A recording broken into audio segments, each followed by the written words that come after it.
Hey everybody, this is Stymie Jackson with my fourth video in the series on the Mordheim City of the Damned beta. This is from the patch that was released on the 12th of February, that it was actually kind of like a hotfix patch that fixed a number of issues, including most of the desyncs and other hard game-ending crashes that were introduced by the previous patch a few days earlier. There's also a couple of balance updates in there too. They made tiring weapons, which is your two-handers and your dual wield, miss a lot more on the second attacks, which is nice, and a couple other little changes here and there. They've made charge a little bit nicer and things like that. So it's pretty cool that they didn't just fix some bugs, but they also introduced some quick balance fixes. Now, the last big patch, as we talked about in the previous video, introduced Chaos, which I'm finally playing here. And this is the build, I'm going to call it the Terror Fear build. You can call it whatever you want. But you take your spawn, you take your two Possessed, which are the first three guys you see me moving here. They have the psychology effects, and it's really good against Skaven. I didn't pick this team to fight Skaven. It's just somebody I saw that was hosting the game, and I figured I'd give it a look. Now, if you've been paying attention to the initiative bar at the top, you see how I just go constantly, and if you see where the first guy's initiative is, they're in the low 40s, you can pretty much guess what's going on with this Skaven. That dude's just got everybody with pistols, since pistols aren't exactly the highest initiative weapon. Doesn't make a lot of sense to me, but from a balance perspective, it's fine. I mean, if you're going to start your game with your guns drawn, then you just deserve to have low initiative. Otherwise, it's, you know, a little bit of an unfair advantage. And that's basically what a lot of the forums have been aflame with lately, is range, specifically gunpowder, is just way too good. And it is good. I mean, we talked about that briefly before, if you've watched any of these other videos. I don't think it's as overpowering as they say. It definitely is a lot easier, I'll say that. It takes no tactics to just mob up your entire force, run forward, and click Overwatch. Maybe 2 or 3 guys click ambush instead. That's really a lot of these groups I've been seeing, and it's boring as hell. I mean, there's no tactics involved. You can't consider yourself a genius if you win by gunning somebody down on Overwatch, because all your guys are clustered in a mob. He has to attack you, even with the secondary objectives. It's kind of stupid to play a early access game where there's no persistency and there's no looting and no rewards, and play for alternate objectives. No, you're going to play to go kill and mess stuff up, have some fun. It's Warhammer. And so you're just taking advantage of the situation if you're going to sit there with 7 guns on Overwatch and then wonder why people drop from games instead of finishing them against you. So anyway, how do you go about taking down the heavy range force? And I'm talking about an army with like 7 or 8 handguns or hunting rifles and pistols, just lots of high damaged ranged attacks. I don't really care too much about bows and crossbows. They're decent. They have their uses, of course, but it's not as overwhelming. You don't expect to lose 2 guys when you charge someone with 7 bows pulled. You're going to have some trouble doing it. They're going to slow you down. You're going to take some damage, and then you got to fight them in close combat. But when you're facing handguns, it's really easy to get 2-shot. And that's why people are just spamming the hell out of handguns, because it's really, really easy just to kill somebody with 2 hits. And you're dropping people's guys, so how do you fight that? How do you counter that? There's actually a couple steps you're going to have to do here. The first thing you have to do is not fight the enemy in his location. You have to draw him forward to a good position. A good position would be where you see me starting to set up my demons here. I'm positioning myself for an ambush out of line of sight, so he has to get, you know, close enough to actually shoot at me where he's not as far away as possible. It's not so bad with pistols because they only have a range of 15, and that's all Skaven can support. But 15 is still a decent range, as you'll see. And if you're trying to charge forward and you're taking several Overwatch shots, each of those times you're shot, your movement's going to stop and you're going to spend one of the blue movement points. So you can even, with the Maiden, who's basically impossible almost to be hit, there's like a 1% chance to hit her with ranged fire. You can totally make somebody miss 4 times, and then you can't move anymore, because each time they fire at you, your movement stops, and you got to move another point and another point. And I've had it where I can't even reach the enemy line unless I can do a charge. So you want to fight the enemy on your terms, where you can charge as many units as possible in the close combat in 1 turn. You do not want to get caught in the open. So as you see here, I got everybody out of line of sight. I'm hiding them on the sides. I'm maneuvering so he can't see where they come. And now I'm beginning to move a flanking group around. And this is key. You have to flank. And the flank has got to be synchronized to move in at the same time the frontal attack does. Because as soon as you start attacking him, he's going to start shooting. And he's either going to shoot on the turn he moves or go into Overwatch. So as soon as he started to fire, that's your turn to attack. You can't make him shoot a bunch of times in Overwatch, lose a guy, and then not attack. You're just going to lose the game. What you want to really make sure happens is that when he started to fire, because he's only got limited number of shots, 7 shots, and if he's missed a few of them because you've been doing things right, You don't want to give him another 7 shots next turn. You want to engage then and start getting... The next thing to do is use whatever range you have to draw him forward. It's definitely doable against the Skaven with their 15-inch range. Or, I'm sorry, 15-meter range, whatever it is. The Chaos at least have 20-meter bows, which is the same exact distance as handguns. So what you can do against guys with pistols is walk forward a little bit, shoot at them, and then run back. And I'm going to be doing that in the next turn to basically draw him forward. I outrange him, so I use the nice movement of bows because it takes very little movement to reload. You just walk up a little bit, just out of his overwatch range, plink him a few times, run back, run away. That's just going to draw them forward. They're going to need a lot of discipline to stand there and take that, even though you're really not going to kill them all that fast. You know, 10, 12 damage a shot against a guy in light armor, it's going to take a long time to knock them down. But it's annoying, and if you get some lucky crits, it's really going to start to change the complexion of a game.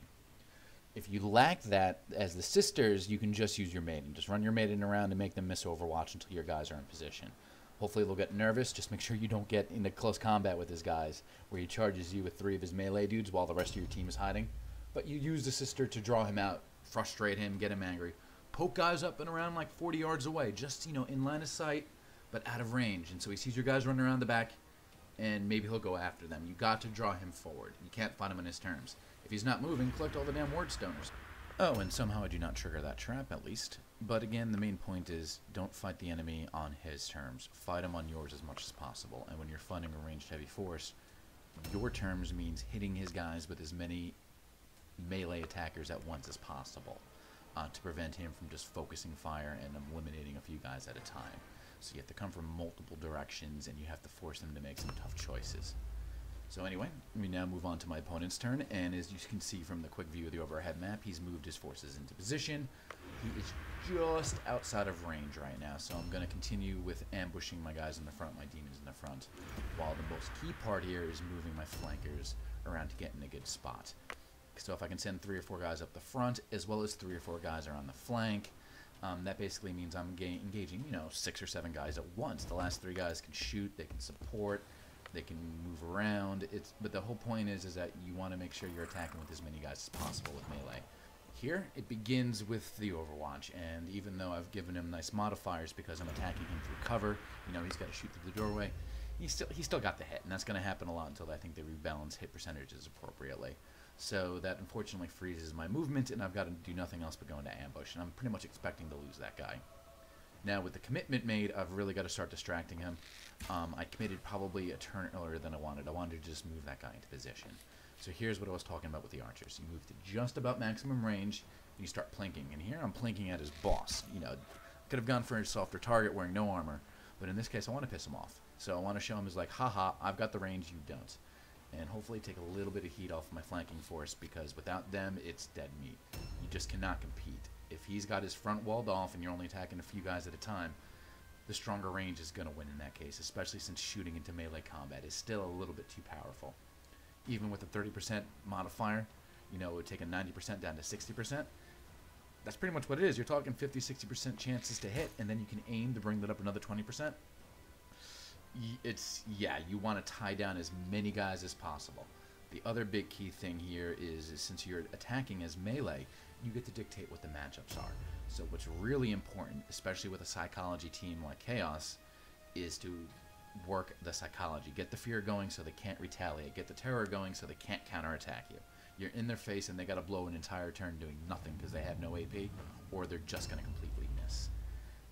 And then also it's kind of contradictory, but in certain cases you want to focus your attacks, not just attack everybody, because you want to really, really work the on your own, the all alone tests. If you have 2 guys on one, he's going to have to make a morale test, and if he fails, you get 2 free attacks. So what's really good is you hit somebody, you bring them down, and then you spread your guys out. If you have movement and no attack points left, just move guys in to force these all-alone tests. Look, he's playing defensively, he's playing ranged. He's letting you pick the battles, so pick the right ones. You double team a guy, not only do you have a much better chance of just killing him with straight damage, causing him to panic and flee, and suddenly that guy's out of the fight. And that's how you really defeat ranged, because they are giving up the initiative by playing reactionary. Now, since he's going to be moving up and shooting next turn as much as he wants to, now is the time to offer the sacrifice. And Chaos is all about the good sacrifices. So in this case, I've chosen this lucky candidate. Cheap henchman is always the best. A shield makes it even better. And if you can, put him in light or heavy armor to at least soak as much possible damage.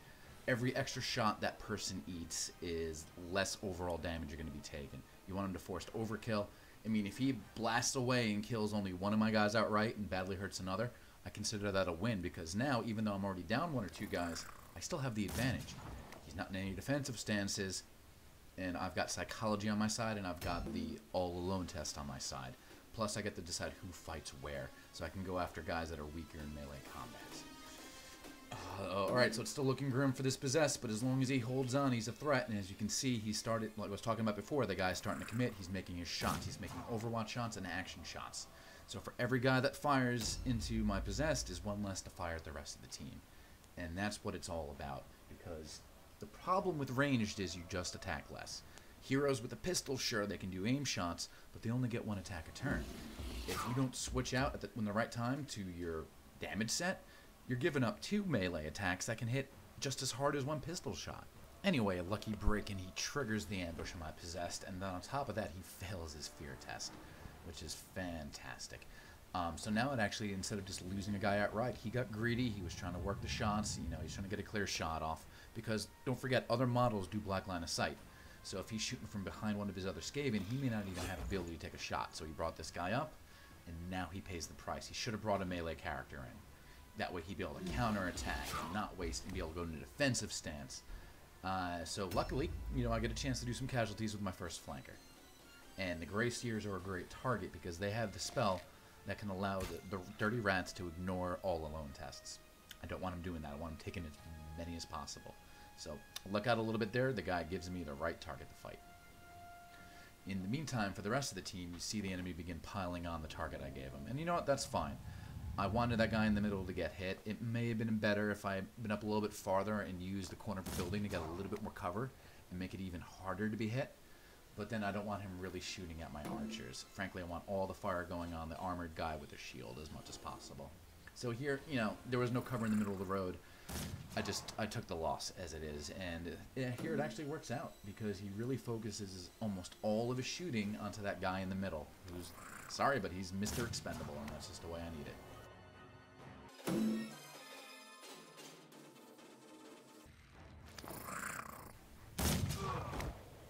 Alright, first kill to the filthy rats, but we really kind of expected that.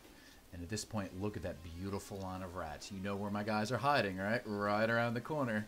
This means he's moved up close enough to begin shooting.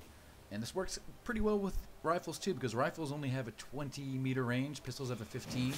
I'm sorry, I should say handguns. Rifles can also be confused as hunting rifles, which have a tremendous range. But as far as pistols and, to a lesser extent, handguns and bows go, the range isn't that great. So if he's in range to shoot my guys in the middle of the road, yeah, big guy to the face. Now, unfortunately, this guy spends a lot of time whiffing on this initial charge, but still, now I have a huge hit point guy right in the middle of the road.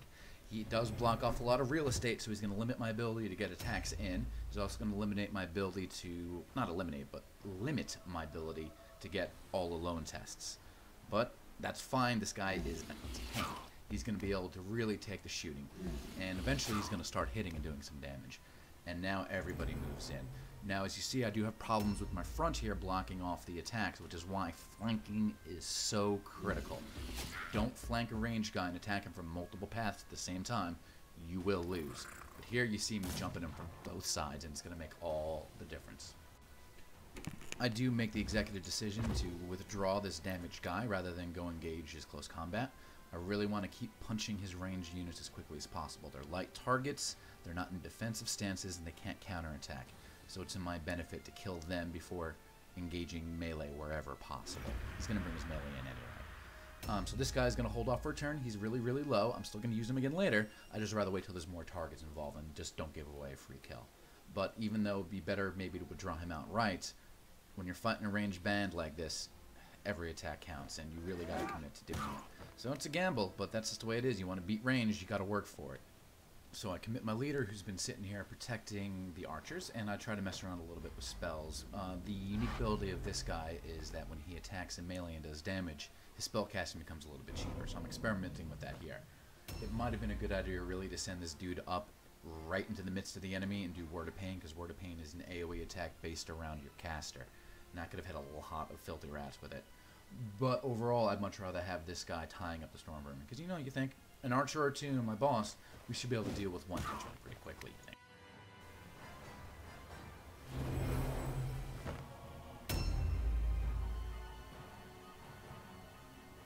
Now, with one archer and my boss on the storm vermin, I'm not too afraid. He's going to be taking all alone tests, and I've got 2 guys beaten on him.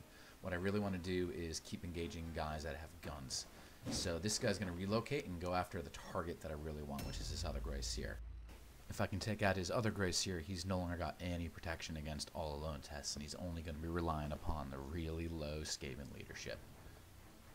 I make a mistake with this one guy. I should have touched, obviously, before I switched weapons. I thought I had another action point left, so this guy's left hanging in the breeze. Little mistake there. Hopefully it won't cost me too much. Now up here, I do have a chance to make a charge, go after his range, and bypass the melee guy behind me, but I don't feel comfortable charging across a block gap like that. It could cause the game to bug out. So when I go through the door, I accidentally do trigger an ambush, and now my guy is bogged down with the melee dude. Again, I'd rather be targeting shooters, but hey, as long as I have a shield and I'm in melee combat, I'm fairly hard to hit. The guy's going to be around 50%, maybe a little underneath, and that's about as good as you get right now with the current rules. So take what you can get.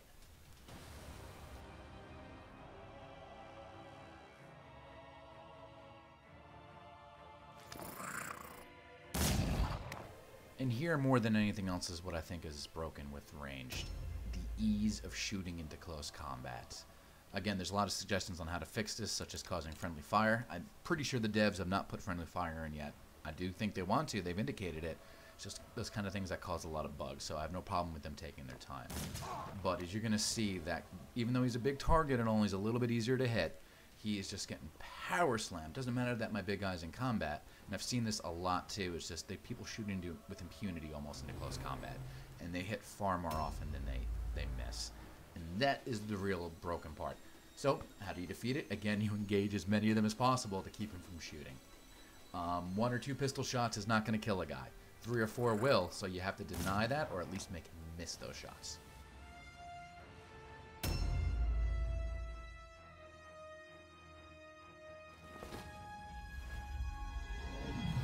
Yeah, this right here is one of the things I want to stop, because next turn I'm going to start doing the double attacks. Initially, these 3 guys in the front are targeting 3 different targets, but that's fine. The guys in the back are going to be double teaming people and just cutting through these rats like nothing. So yeah, he cannot be there to make his all-alone tests. Fortunately, he's not in the middle of the street. If he was in the middle, that would be so much better for him. On the flank there, it's a circle. The radius of a circle limits the guys being protected, which means the guys over to where my flankers are exposed. And that's going to be the key to the victory here.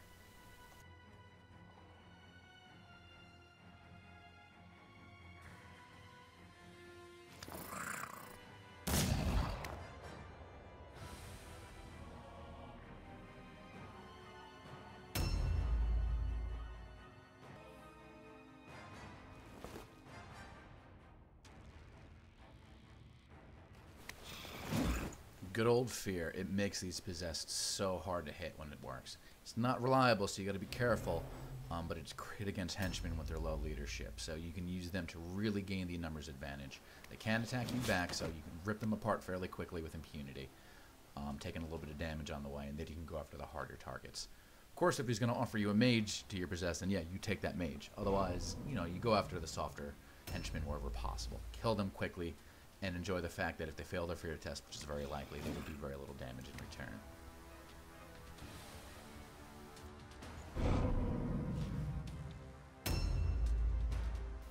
And with that, it's back to my turn. So successfully, I managed to draw a lot of firepower with the sacrificial victim, and then the rest of it's now being eaten by my big guy.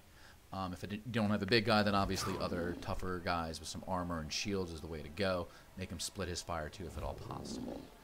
Anyway, I think you see where this is going, because as long as I can keep killing guys with my 2 attacks or 3 attacks, then with the whatever points I have left, I can use to put somebody else in base to base. And effectively, that takes out 2 shooters in one turn. One of them you kill, and the other one you keep from shooting. He's either got to disengage, and if he's disengaging, he's not going to be shooting, or he's got to switch to his weapon set and then fight your big guy or your fear causers. So, working out so far. Let's see if we can keep it up.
what also has been a stroke of luck for me is with all the shooting he's been doing against my big guy, that is the first crit. So I'm not really stacking up a lot of those open wounds, which will allow my guy to remain effective for longer. Even though he's rapidly losing health, at least until now it hasn't been with open wounds being attached to that as well too. So at this point in the game, you know, that's a huge benefit for me to avoid those crits. And in contrast, you can also start seeing that the Possessed are doing a lot of crits for the rest of this game.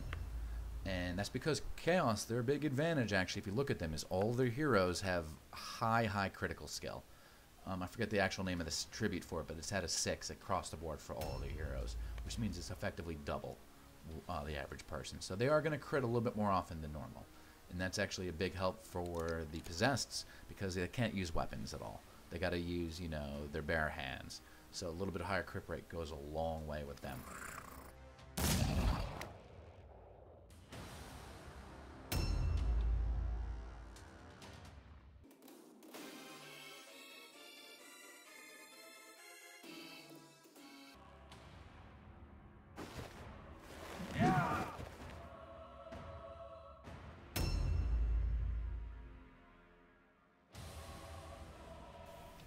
Now, this fight over here with my boss is not going according to plan. I've been unable to get a single hit on this guy. His buddy's already been killed. So this one-on-one fight with the Storm Vermin is going really south, especially following that lucky crit. So, gotta really hope we finish that fight in the middle pretty quickly, because that henchman, gotta say, has been surprising. And hey, I'm a big fan of the Storm Vermin too. I think they're an excellent addition to the Skaven side. They're the one unit that can have heavy armor. They have decent weapon skill and decent strength, so definitely don't be afraid to use them. I know you guys know I like Verminkin, but there's nothing wrong with Storm Vermin either.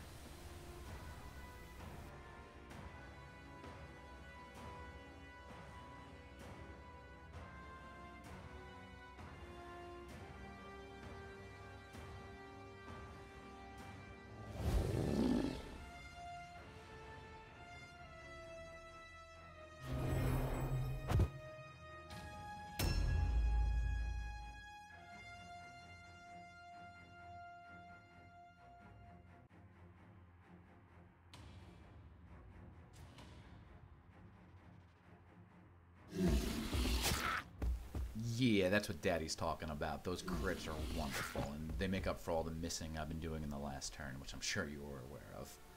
So, a lot of people poo-poo these Possessed. I know I said it in the other video. I should probably say it now since this is a Chaos-oriented video. Put your bracers on both of their arms. They're effectively dual wielders. By default, when you look in the management, the warband management, your Possessed is only going to have an armband on one hand. He's equivalent to having a single weapon with no shield or anything else. So go to his other arm, put that armband on, and although it gives you tiring, you're going to do double the damage. So that's why my guy is hitting here for 40, whereas if you've seen some other times when you're being attacked by Possessed or you're using them and you're only hitting for 20, there's your problem. You aren't equipping your guy correctly.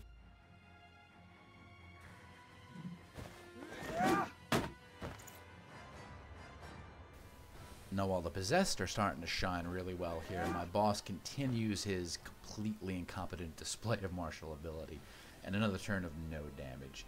So that's looking grim. I'm not going to be in any danger of breaking as long as I don't lose anybody else, but that's just, can't have everything go your way.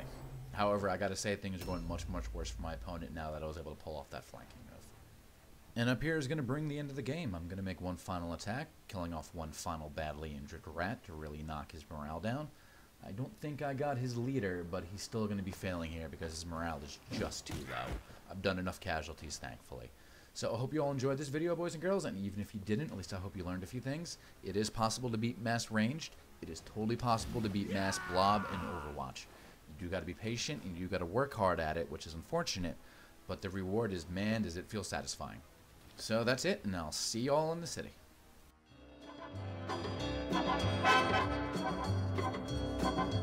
Oh!